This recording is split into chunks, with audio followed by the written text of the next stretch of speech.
is up, everybody, and welcome back to the Laughing Man Network's Fantasycast. It's week 3. We got a big week of football up ahead. We had a big week of football behind us in week 2. We're going to talk about it today. We're going to talk about some of the big hits, the big misses. We're going to hit waivers and see if my hot takes are still standing true. Before we get started, Laughing Man Network, we're just trying to get out there with wrestling content, gaming content, and now fantasy football.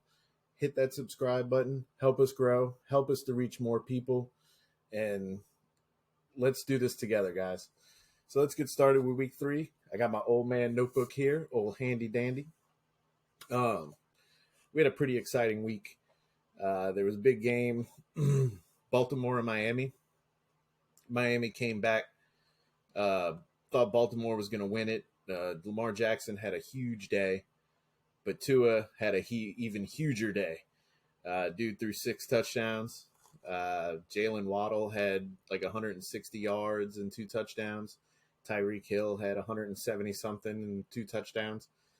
Man, it was a crazy day. We even had Mostert putting up a few points. So it was pretty exciting there. You go across the country. We're going over to Arizona and the Las Vegas Raiders. Raiders have beaten Arizona the whole game.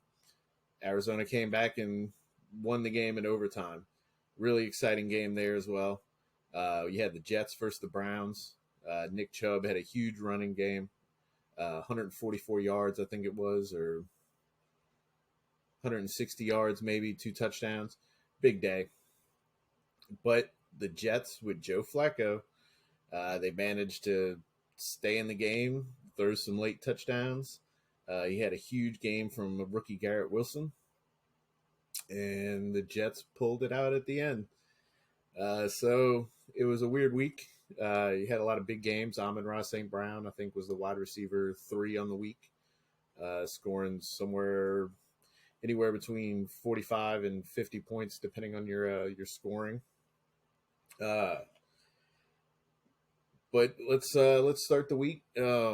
I hope everybody out there was able to win some games. I had a bad week last week.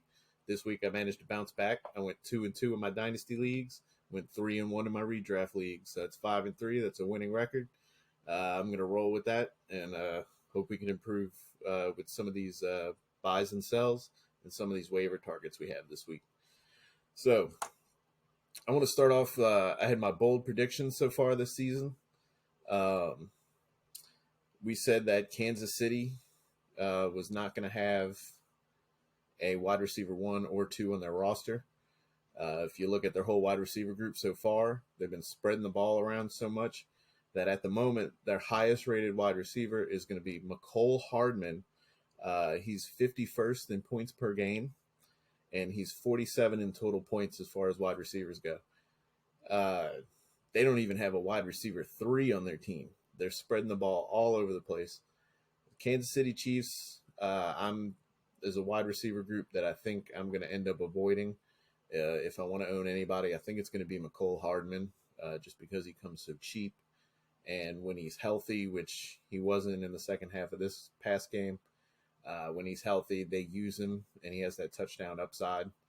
But outside of that, it doesn't look like you can do anything more than spot flex Kansas City wide receivers right now. I said Trubisky was going to be a solid QB2, top 15 quarterback this season. Right now, he's 25th. He's got a lot of work to do. His first 2 games are pretty rough. They're playing well, but he's not putting up any kind of gaudy numbers.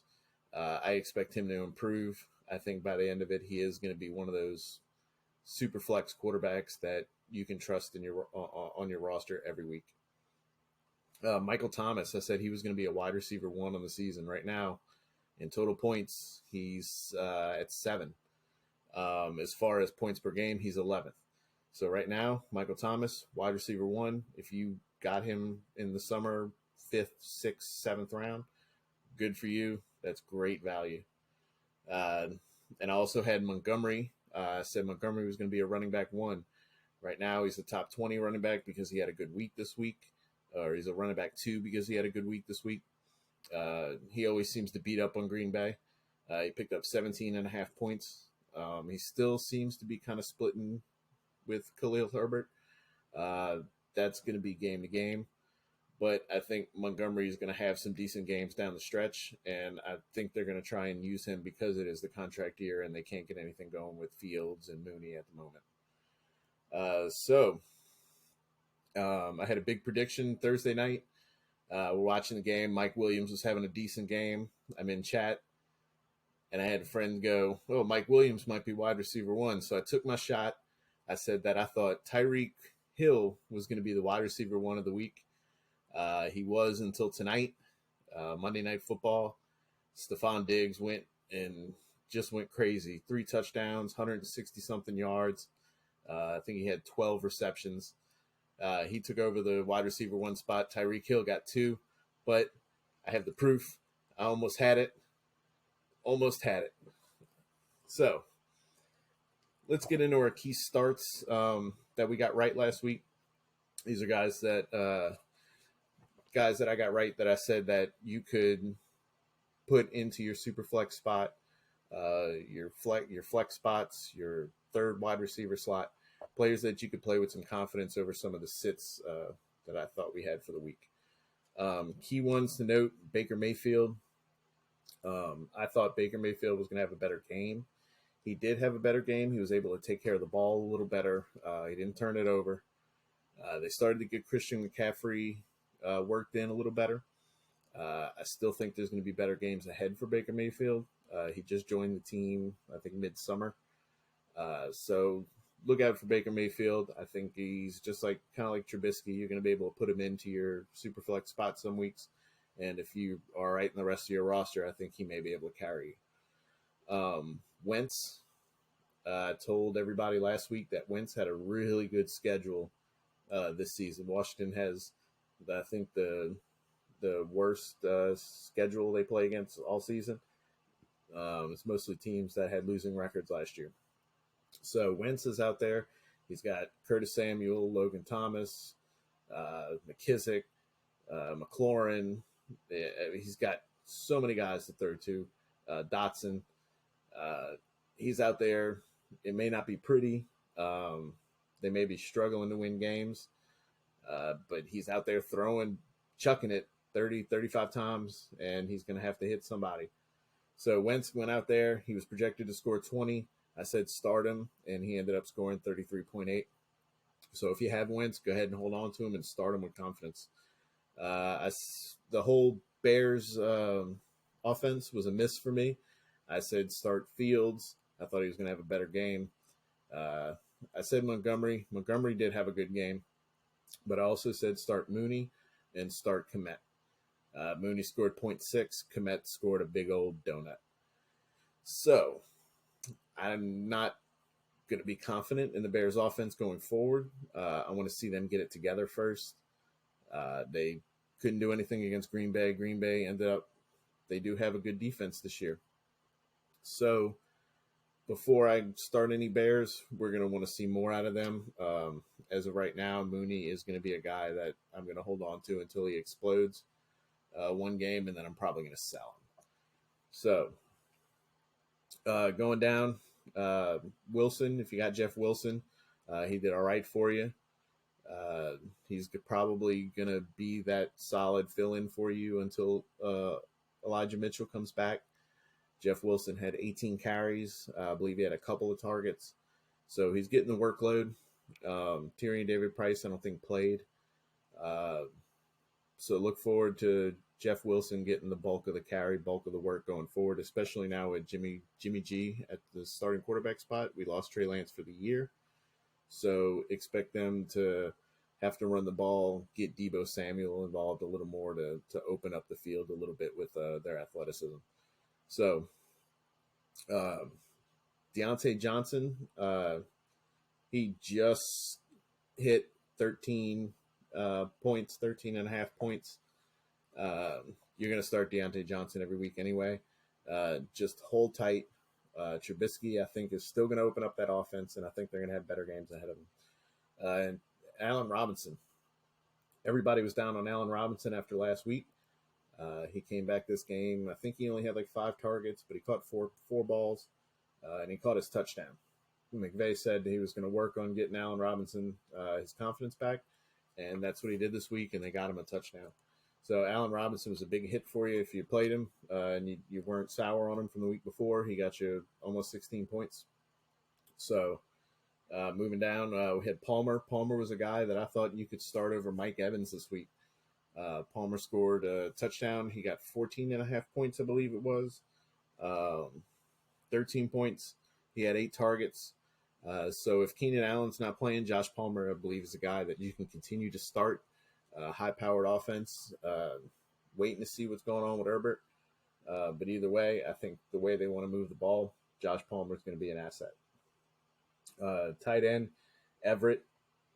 Everett went out there with no Keenan Allen, and dude brought in 11 targets, 16 points.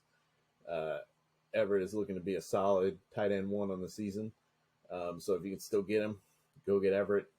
He shouldn't be available, but if he is, spend the money for a tight end 1 and be confident every week. The big sits of the week, I thought you could sit Jameis Winston. They had a tough matchup with Tampa Bay. It was a scrappy game. Winston's having some back issues right now. He didn't look confident. He wasn't moving too well. He threw a bunch of interceptions. He was projected to score 20.5 points. He only scored 9.5. So hopefully you didn't start Jameis Winston this week, and you were able to fill him even with Baker Mayfield or Wentz this week or this past week. Ryan Tannehill.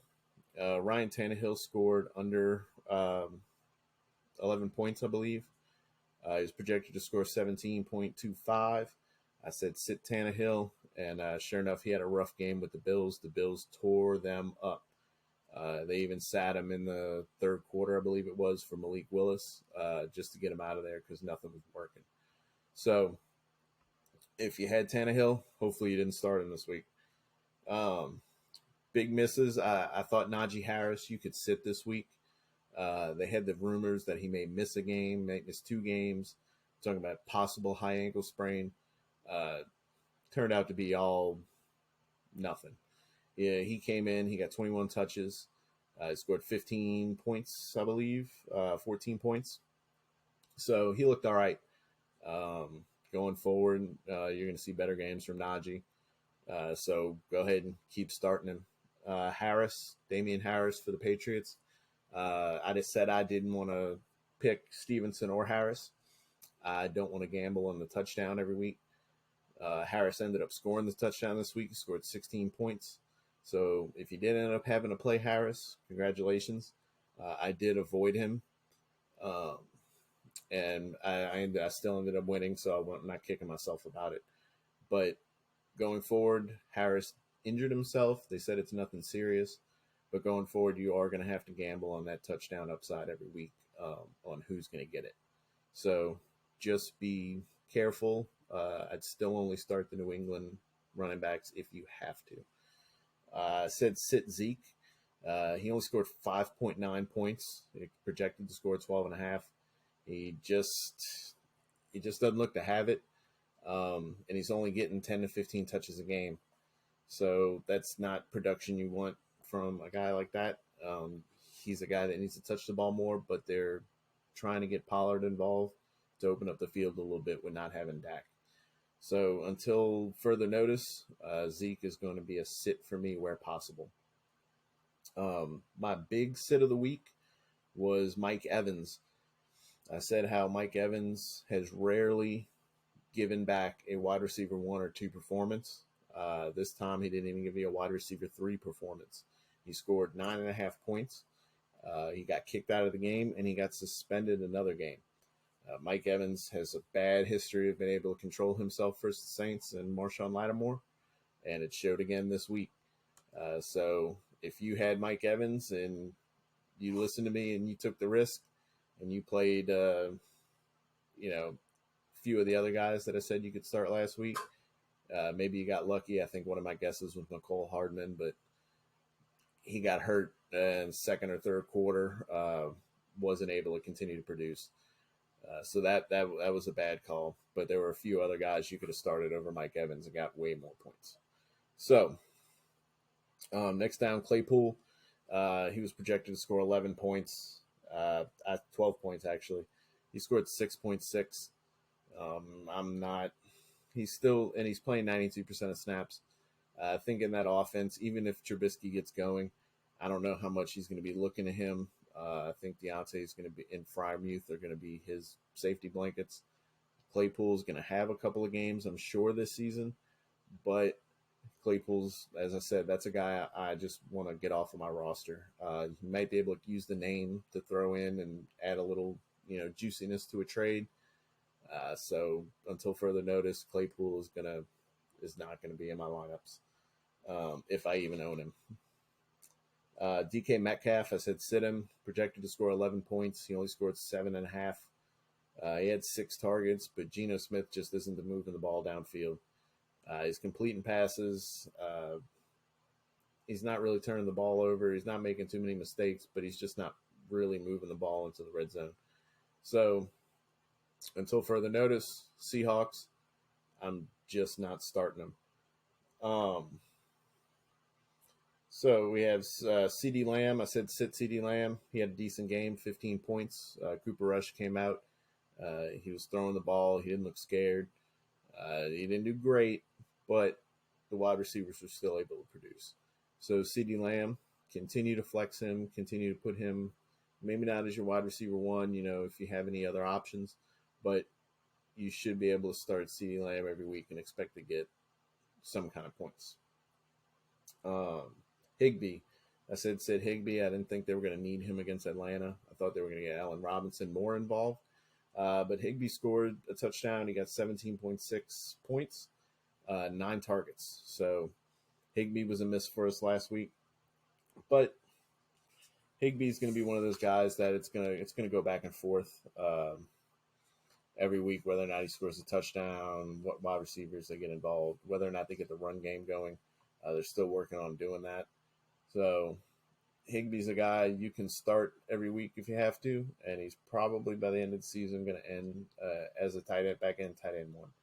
So Higbee will be all right most weeks in my book. I just didn't think they were going to need him this week. Do a little segment. We're going to call it Stop, Drop, and Roll. These are guys that you need to stop playing, and you need to get them off of your roster. You need to drop them, trade them, and you need to roll the bottom of your roster over. It's time to get some new blood in there, some guys that maybe have some upside, that have a chance to do something this season. It's just guys that I've given up on, and these are guys that you can drop in order to make room for your waivers this week. Kenny Golladay, I'm good. I don't need him anymore. He's got 4 points on the season. Let's just stop trying to make Kenny Golladay a thing. There's other wide receivers who are taking snaps on the roster and are doing way better. Richie James, for instance, he's averaging 10.5 points at the moment. Sterling Shepard's healthy. Let's just get rid of Golladay. Paris Campbell, 6.7 points on the season. Let's stop trying to make Paris Campbell a thing. I think we've been trying to do this for 4 years. We thought he was going to be awesome for Luck. We thought he was going to be awesome for Brissett. We thought he was going to be awesome for Rivers.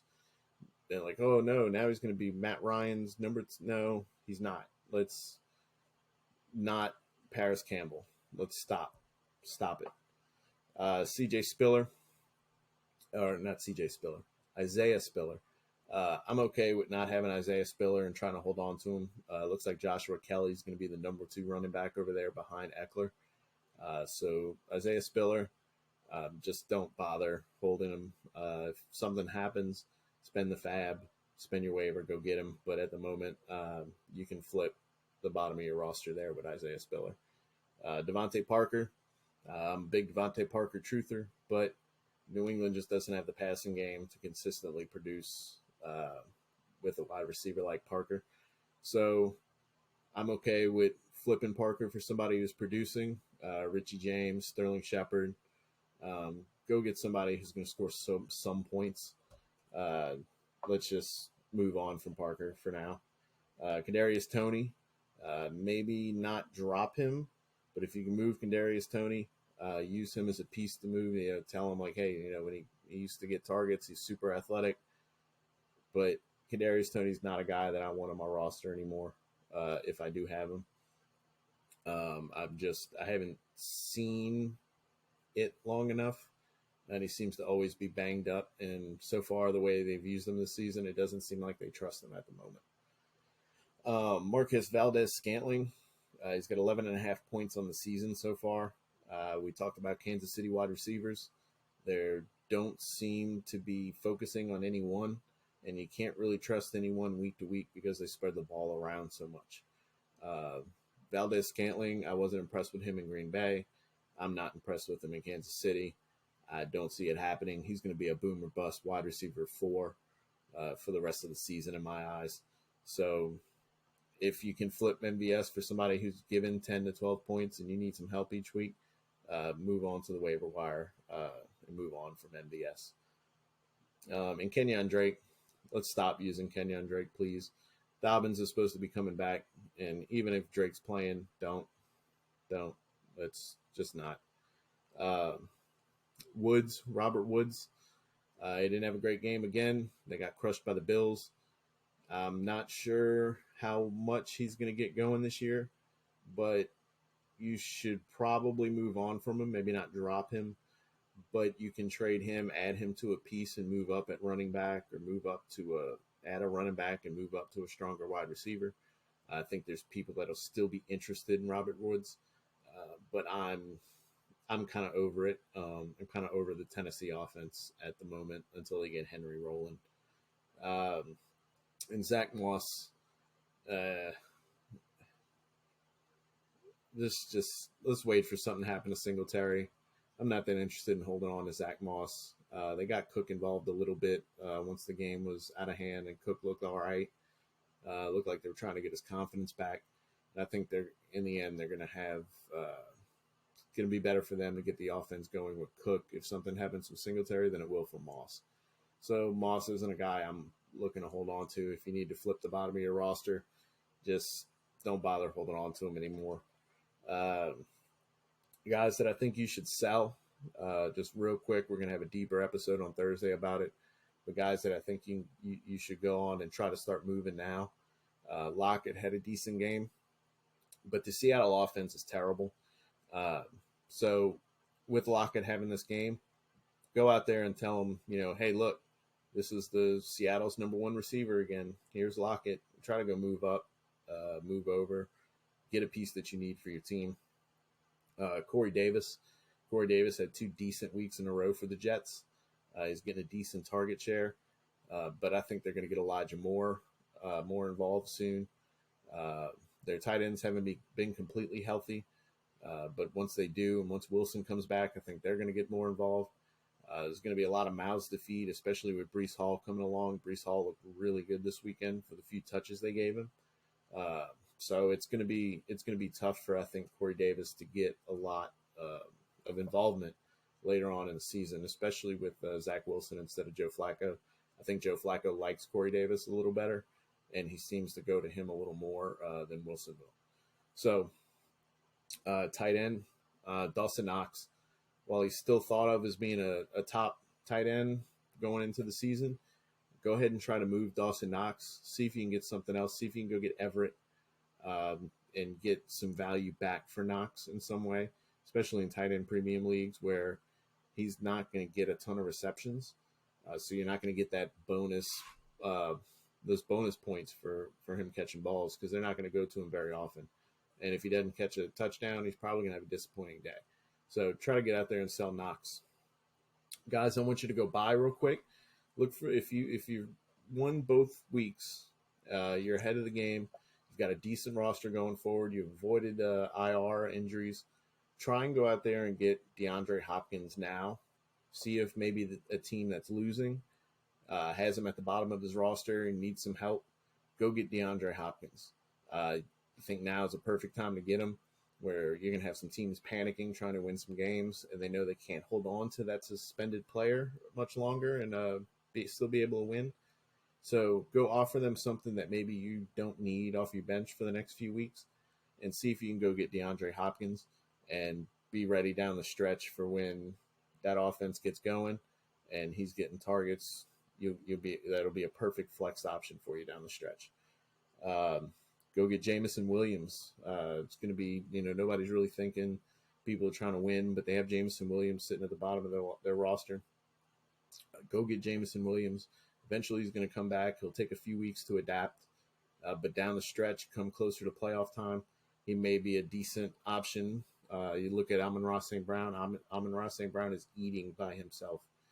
So Jameson Williams comes back. You may be looking at a really good duo threat. And Shark, he's nothing to sneeze at either. He's going to get some targets too, but Jameson Williams is another type of monster.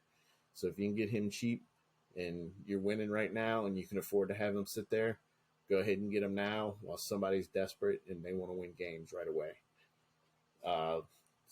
Deontay Johnson, he's doing well. His target share is there. Trubisky and the offense need to pick it up, and I think they will. I think you can get Deontay Johnson pretty cheap right now. He hasn't had any blow-up games yet. So he's still getting 10, 11 targets a game. So go get him. See if you can, give them somebody who's having decent games right now, but still, long-term may not give you the same production. And see if you can go grab him, because I think down the stretch, you're going to want that PPR upside. And Elijah Moore. While everybody's thinking Garrett Wilson, Corey Davis is having decent games. Flacco's still in there. Elijah Moore's not doing great, but I think you can go get Elijah Moore, and I think he's going to be much better when Zach Wilson comes back. That was Zach Wilson's favorite target coming into the season, and I think you're going to have a big year for Moore down the stretch. So if you can get Moore for cheap, go ahead and do that. Waivers.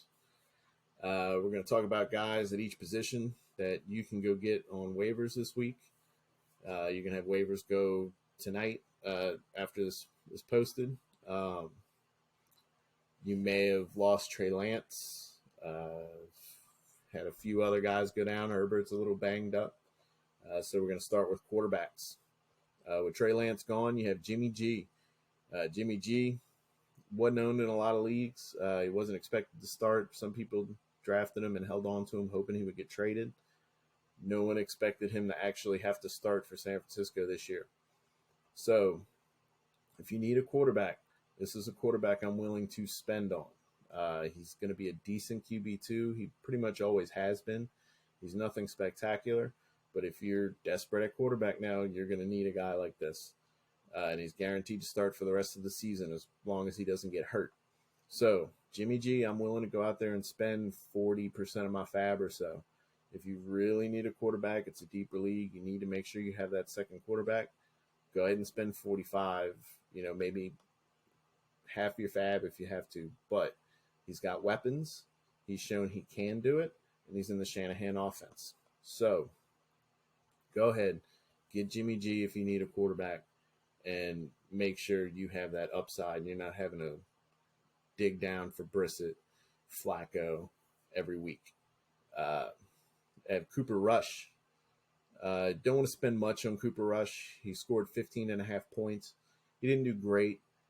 They say Dak's going to be back at some point, but if you need a guy to fill in, you don't want to spend a lot of money on a quarterback right now. He's got weapons, and they don't have a crazy hard schedule. Cooper Rush might be decent to play at your super flex and may give you a 20-point week, 1 week, 2 weeks. So Cooper Rush, I'm only looking to spend maybe 10 to 15% of my budget because it's a quarterback and we're talking mostly super flex. Quarterback's important, so you want to spend a little bit. I'd go maybe 10, 15% and lock down Rush. Going even deeper, Brissett, if it's really slim, maybe go 5, 6%. He's going to be the starter for the next 10 weeks or so. So he's not doing bad. He's scoring 15 points or so. He's got a little bit of rushing upside. He doesn't make a ton of mistakes. And the run game's always going to protect him from having to do too much. So Brissett, if you want to spend just a couple bucks and just have somebody, he's probably not on anybody's radar at this point. But if you don't want to spend for the other guys, you just need to fill in. Go ahead and try for him. Running backs. You got J.D. McKissic. J.D. McKissic's he's owned in about 37% of leagues. He was 7 for 7. He had 7 targets, 7 receptions. He's still involved in the passing game. They have a weak schedule. And you never know with Gibson how involved they're going to get him in the passing game. So go ahead and get McKissic if you need just a running back to fill in. You're having injury issues. You just need to try and get maybe 10, 12 points out of him. McKissic can do that for you in a flex spot or in a running back spot if you need with these sudden outs that have been happening. Next, we have Daryl Williams. Looks like Daryl Williams is going to be the number 2 running back for the Cardinals. James Conner went down. Not sure how long he's going to be out, if he's going to be out at all. But Daryl Williams came in. He scored 14.5 points. He got the lion's share of the workload once Conner went down. And he's a proven backup. He's had a lot of good games over in Kansas City as well when CEH was having issues.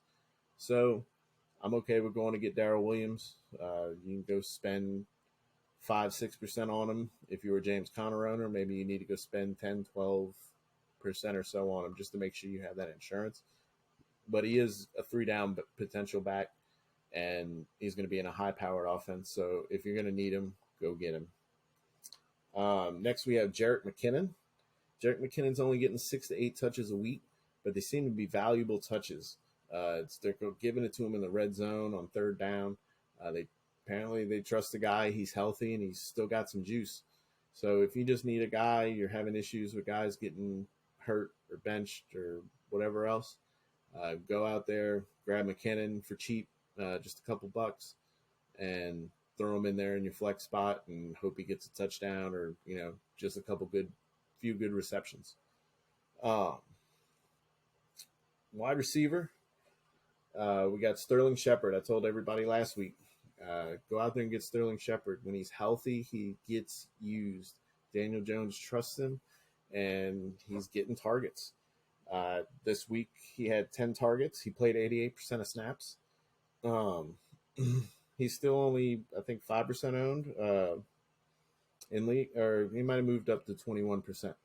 But if you want to spend 5-6% of your fab, you need a wide receiver who has some upside with a high floor. Go get Shepard. His floor is right around 10. So anything after that is just bonus. Get him. They trust him. Galladay's not trustworthy. Tony's not trustworthy. Go get Sterling Shepard. Corey Davis. If you want to get Corey Davis, if we're talking deep leagues where you don't have much else going on, if you want to continue to roll him and see if you can still get 10, 12 points with touchdown upside, he's getting a few targets each game, but I wouldn't spend more than just a couple bucks, and that's just if you really need a wide receiver somewhere to fill in. Dortch, if you're a Rondale Moore owner and you're putting him down on your IR slot, no telling when Moore's going to come back. But until he comes back, Dortch looks like the guy who's getting those targets Moore will get, and he's making good use out of them. He's scoring 10 to 15 points each week at the moment. He's only getting a few targets, but he's catching those targets, and he's getting very important targets in a high-powered offense. So Dortch, if you want to go spend 5-6%, especially Rondale Moore owners, if you want to hold on to him, see what happens, it might be worth it, especially until D-Hop comes back, because if he gains some trust, they may use him until Hopkins makes it back. So go ahead and get Dortch, but don't spend too much personally. Noah Brown, another guy I'm probably not spending too much on because Michael Gallup's going to be back. And they're probably going to look to get Tolbert involved a little more as well. But Noah Brown seems to be a favorite target of Cooper Rush. He caught 5 balls, I think, 6 targets. He was getting downfield. He scored 14, 15 points. I'm okay with spending a few dollars on him. Don't spend too much, 3-4% maybe, if you just need a guy to fill in. But once Dak comes back, there's no telling. Once Gallup comes back, there's no telling what's going to happen with Noah Brown. So don't get crazy unless you're in a deeper league. If these guys aren't owned, then I don't know, but you're going to have to spend on these guys. Garrett Wilson for the New York Jets. He should be owned. He's about 60% owned, but if he's not, go spend on him. I'm willing to go spend 30 to 40% of fab. He got a ton of targets this weekend. 14 targets. He's got 22 on the season so far. If he's not owned, go get Garrett Wilson, but he better be owned. At most leagues, he should be. Jahan Dotson, his ownership went up from last week. He's owned in about 65% of leagues. If Jahan Dotson is available on waivers, go get Jahan Dotson. Again, I'm willing to spend 30, 35%. They spread the ball around a lot, but Jahan Dotson has got some talent, and they seem to trust him even now as a rookie. So if there would be any injury, his target share is just going to go up. So go ahead, get Jahan Dotson. Make sure he's not on waivers. Make sure Wilson's not on waivers. Go get those guys. Going into tight ends, we got Logan Thomas. He's only owned in about 20% of leagues, but they got him involved in Washington this past weekend. They gave him 5 targets. He was in 73% of snaps. He scored 13.5 points. I'm okay with that. That's worth tight end 1 production on the week. Not tight end 1, but top 10, 12 tight ends on the week. He had a really good week. They have an offense that's going to move the ball against some bad teams. So some weeks he may disappear. He may only get you a few points. But as long as he stays healthy, I think Wentz is going to like using him, just like he did his tight ends up in when he had Ertz. So Logan Thomas is going to be a target he's going to use, and he has touchdown upside. So if you need a tight end, go ahead and get Logan Thomas. I'm willing to spend 5 to 8% of my fab if I need a tight end. This guy better be owned. 62% of leagues he's owned. Gerald Everett. I said last week to go get Everett. He's got top 10 tight end written all over him for this season. High-powered offense. Make sure he is not on waivers. If he is on waivers, go out there, spend 20% on him, have a top 10 tight end for the season. Even if you don't need a tight end, if you have a bottom barrel wide receiver on the bottom of your roster or running back, swap him out and try to go trade with somebody who needs a tight end later. And get that value back for him. Get a little boost to your roster. Evan Ingram, he's only owned in 15% of leagues, but he had 8 targets this past week. They have another offense that's got a lot of mouths to feed, but he is a receiving tight end. He can play slot, so expect Evan Ingram to still be involved. And as long as ETN's not getting crazy workloads, that may open up for a more athletic tight end like Ingram. So if you need a tight end, you're in a deeper league, Ingram might be a guy you might be able to hold on your bench and try to switch in and out week to week. Irv Smith had a big game tonight against Philly. Minnesota got spanked, but Irv Smith was used. He got 8 targets, scored 15.8 points. He's only owned in 35% of leagues. So if you need a tight end, that's going to be my other top guy to go after is Irv Smith. Go ahead and drop 10, 12% or so. Go ahead and get Irv Smith. Maybe a lot of people aren't after him since they already have tight ends. But if you need him, he's another guy who's got tight end 1 potential for the season. Super deep leagues, if you're looking at tight end and you want a decent offense, I think it's going to be better days for the Saints. But it looks like Juwan Johnson is going to be the tight end 1 for the New Orleans Saints. He was on 78% of snaps this past weekend in a rough game versus the Bucs. He got 7 targets, and he's averaging 16 yards per catch. So he's only owned in 3% of leagues. So if you get desperate and you're a super deep league, 14 team or so, tight ends are hard to come by. Juwan Johnson might be a guy that you can put on the bottom of your bench, and you may end up actually being able to start him some weeks at tight end. As far as waivers go, first, we get our last wide receiver target, Russell Gage. He's owned in 43% of leagues. Julio Jones missed the game. No telling how long that's going to nag him. Godwin looks like he's going to miss some weeks with that hamstring injury. and Mike Evans is suspended a game. That leaves Russell Gage as the wide receiver 1 in Tampa Bay. I want whatever receiver is the wide receiver 1 for Tom Brady. So Russell Gage, go out there and spend 10 to 20% of your fab, depending on if you have Mike Evans, if you have Julio Jones. If you have any of those guys and you need to make sure you have a wide receiver on that team, go spend up to 20% if you want. I'm probably going to stick to the 10 to 12% range or so, because that job may be limited to just a week or two. But Russell Gage is on the radar if you need a wide receiver. Guys, I'm not interested on waivers that had decent weeks. Guys, just stop. Nelson Aguilar is not a thing. New England passing attack is way super unpredictable right now. And Aguilar is 3rd or 4th on the depth chart. Don't let your friends bother with Nelson Aguilar. Don't bet on that every week. Joshua Kelly, they're saying he's the number 2 running back over there with the Chargers. I don't really know who is. They've got guys over there. They got Sony and Kelly, and they had Roundtree and Isaiah Spiller. Just don't worry about Joshua Kelly. If you don't have Eckler, just pivot, find something else to sit on your bench and hope something happens if you happen to lose Eckler. Ashton Doolin for the Colts. He's been in the league. I think this is 4th season.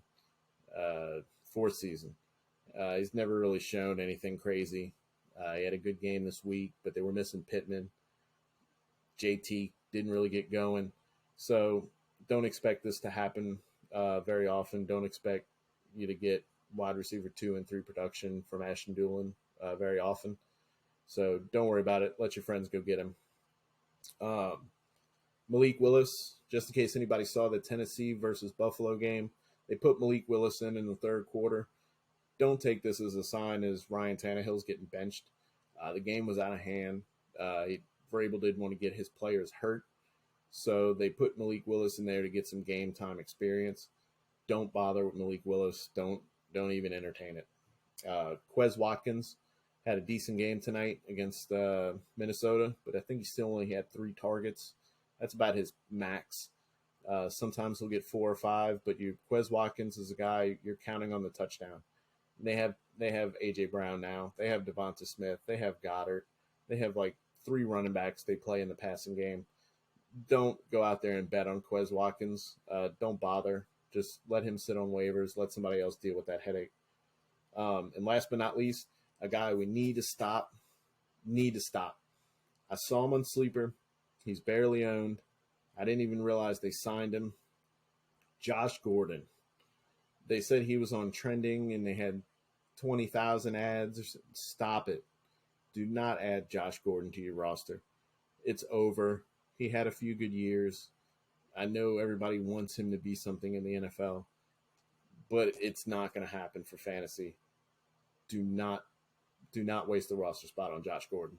Absolutely not. Do not fucking do it. So, last but not least, if y'all want some defenses, y'all are looking ahead, you're just streaming defenses every week. You have Seattle this week. They're going up against Atlanta. They're only 1.9% owned, and right now I think they're averaging about 9.5 points a game in standard defensive scoring leagues that don't have crazy settings. So Seattle's a team you can play this week.